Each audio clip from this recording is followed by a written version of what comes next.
everybody, welcome back to the channel. Now if you followed me for a little bit, you'll know that I'm not necessarily the biggest handheld collector out there.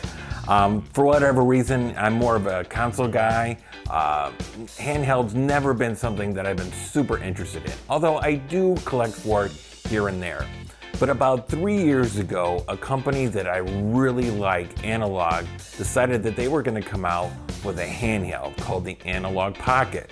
And it basically looks like an old school, more sleek version of the Game Boy. And I thought, man, that is definitely something I'm interested in. But unfortunately for me, the first round of pre-orders did not go well and I was unable to get a pre-order in. Well, luckily they did a second round and I was able to finally get my pre-order ordered. And as of a couple weeks ago, we now have the Analogue Pocket. So kind of wanted to take a look at this, show you guys what it's all about, talk about my impressions of it, and give my opinions and see, hey, was this really worth the wait and all the effort I went through to get one? So stick around and let's check it out. So here it is in all its glory, guys, the Analogue Pocket. A very familiar footprint. You'll notice that it looks very similar to the Game Boy and Game Boy Color. Has the 4-button layout here for the Game Boy Advance games, and on the back it has shoulder buttons on either side of the cartridge slot, again for probably Game Boy Advance games. Cartridge slot right here. Now out of the box, this does play Game Boy, regular Game Boy games, Game Boy Color, Game Boy Advance. Now there are adapters that you can buy that you can pre-order right now for the Game Gear, and I believe it's the TurboGrafx Color. I think that's what they call the TurboGrafx handheld. I do have the Game Gear one on pre-order, so unfortunately I don't have that right now, but I think later on this year that will be getting out to everybody. But as you can see here, it is just a very, very slick looking device. I will say this screen is a very beautiful screen, but keep your hands off of it because this thing is a fingerprint magnet. So first up, we're going to take a look at some Game Boy games here.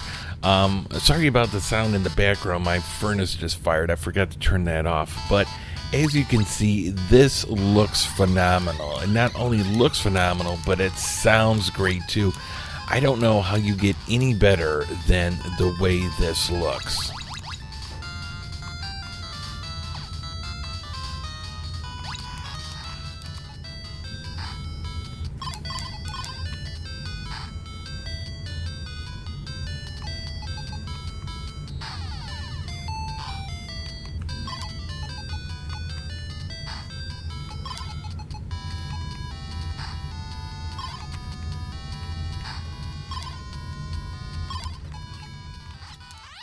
And now we come to the Game Boy Color, and this looks absolutely gorgeous. I know I keep saying that, but it's hard to say anything but.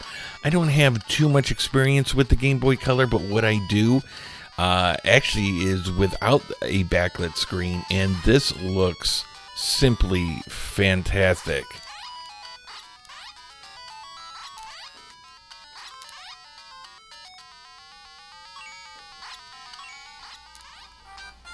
So here are a couple Game Boy Advance games. Yes, they are the old school games, but here in a minute I'm going to show you some different Game Boy Advance games actually being played off of an EverDrive cartridge.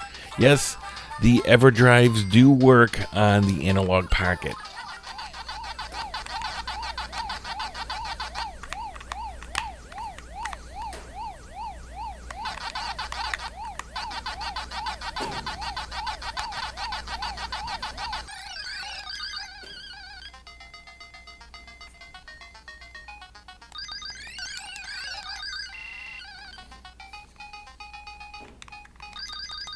So one thing I wanted to go over are these Game Boy Advance cartridges that actually play full motion video, and they do play on the Analogue Pocket. I'm unable to show you this because of copyright, but they do play. So like I said before, the EverDrive cartridges do work on the Analogue Pocket, just about how you would expect them to work, and everything looks great, works great, and sounds great.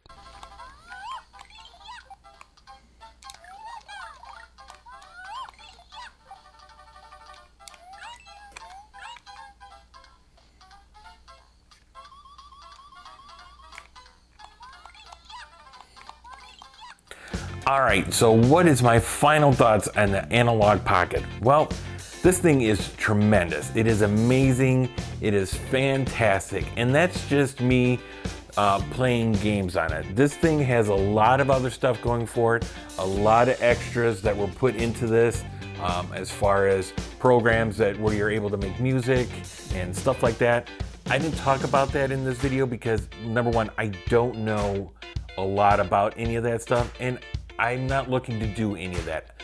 I am pure and simple looking for a top-of-the-line machine to play my physical media, my game cartridges, Game Boy, Game Boy Advance, Game Boy Color, and so on and so forth. So that other stuff didn't really pertain to me, and there are other videos out there that really dive deep into that.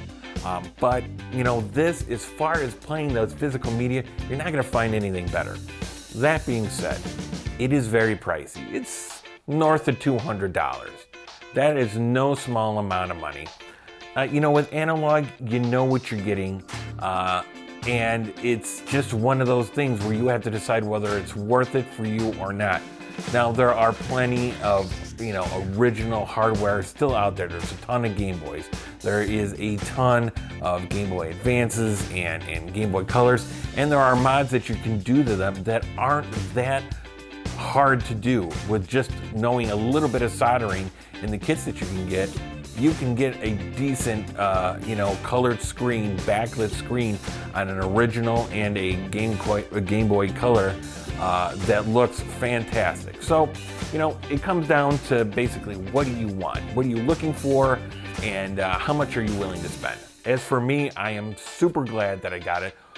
Would I have gotten it if I did not have a channel and I wanted to talk about it? Yeah, I probably would have, because this thing's awesome. And later on down the road, I don't think that I'm going to regret this at all. My wife may say different, but I like it. So, all right, guys. Well, thanks for tuning in. If you have the opportunity, I highly suggest to pick one up.